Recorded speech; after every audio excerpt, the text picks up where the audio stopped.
Señores jueces, este proceso ha significado, para quienes hemos tenido el doloroso privilegio de conocerlo íntimamente, una suerte de descenso a zonas tenebrosas del alma humana, donde la miseria, la abyección y el horror registran profundidades difíciles de imaginar antes y de comprender después.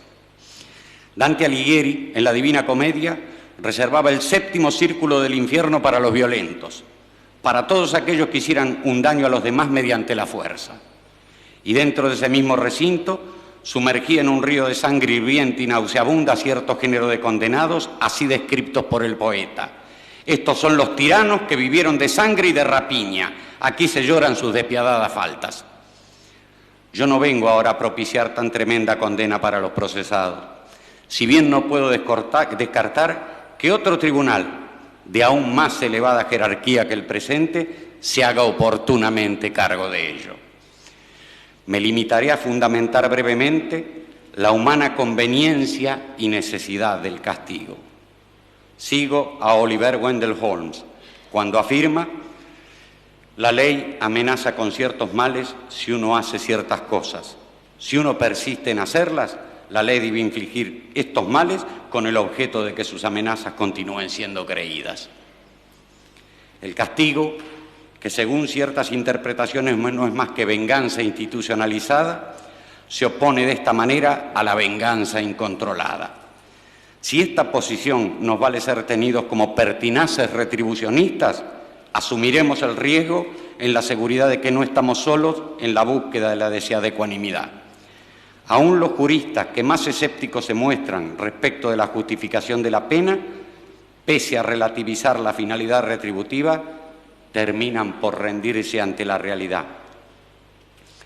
Podemos afirmar entonces, con Gunther Stratenberg, que aun cuando la función retributiva de la pena resulte dudosa, fácticamente no es sino una realidad.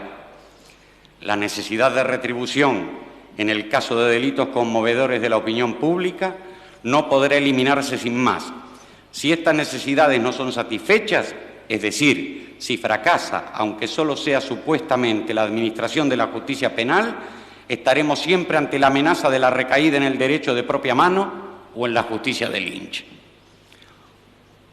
Por todo ello, señor presidente, este juicio y esta condena son importantes y necesarios para la nación argentina, que ha sido ofendida por crímenes atroces. Su propia atrocidad torna monstruosa la mera hipótesis de la impunidad.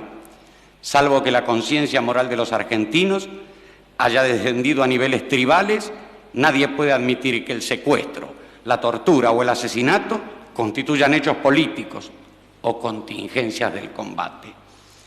Ahora que el pueblo argentino ha recuperado el gobierno y control de sus instituciones, yo asumo la responsabilidad de declarar en su nombre que el sadismo no es una ideología política ni una estrategia bélica, sino una perversión moral. A partir de este juicio y esta condena, el pueblo argentino recuperará su autoestima, su fe en los valores en base a los cuales se constituyó la nación y su imagen internacional severamente dañada por los crímenes de la represión ilegal. Por todo ello, también este juicio y esta condena son importantes y necesarios para las Fuerzas Armadas de la nación.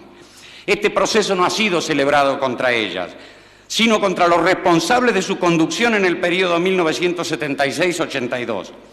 No son las Fuerzas Armadas las que están en el banquillo de los acusados, sino personas concretas y determinadas, a las que se le endilgan delitos concretos y determinados. No es el honor militar lo que aquí está en juego, sino precisamente la comisión de actos reñidos con el honor militar. Y finalmente, no habrá de servir esta condena para infamar a las Fuerzas Armadas, sino para señalar y excluir a quienes las infamaron con su inconducta. Por todo ello, finalmente, este juicio y esta condena son importantes y necesarios para las víctimas que reclaman y los sobrevivientes que merecen esta reparación. No se trata, por supuesto, de revivir viejos slogans, como aquel de que la sangre derramada no será negociada, que sirvió para justificar tantas atrocidades. No se trata ahora de negociar nada, porque nada se está negociando. Se trata simplemente de que a partir del respeto por la vida y el sufrimiento de cualquier ser humano, restauremos entre nosotros el culto por la vida. Los argentinos hemos tratado de obtener la paz fundándola en el olvido y fracasamos. Ya hemos hablado de pasadas y frustradas amnistías. Hemos tratado de buscar la paz por vía de la violencia y el exterminio del adversario y fracasamos. Me remito al periodo que acabamos de describir. A partir de ese juicio y de la condena que propugno, nos cabe la responsabilidad de fundar una paz basada no en el olvido, sino en la memoria, no en la violencia, sino en la justicia. Esta es nuestra oportunidad y quizá sea la última. Por estas consideraciones, acuso a los aquí procesados por los delitos que han sido objeto de calificación y solicito que al fallar en definitiva se los condene a las siguientes penas. Jorge Rafael Videla, reclusión perpetua con más la accesoria del artículo 52 del Código Penal. Emilio Eduardo Macera, reclusión perpetua con más la accesoria del artículo 52 del Código Penal. Orlando Ramón Agosti, reclusión perpetua con más la accesoria del artículo 52 del Código Penal. Roberto Eduardo Viola, reclusión perpetua. Armando Lambruschini, reclusión perpetua. Leopoldo Fortunato Galtieri, 15 años de prisión. Omar Rubén Grafiña, 15 años de prisión. Jorge Isaac Anaya, 12 años de prisión.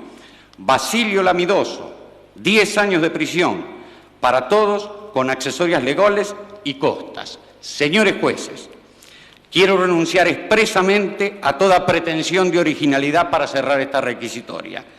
Quiero utilizar una frase que no me pertenece, porque pertenece ya a todo el pueblo argentino.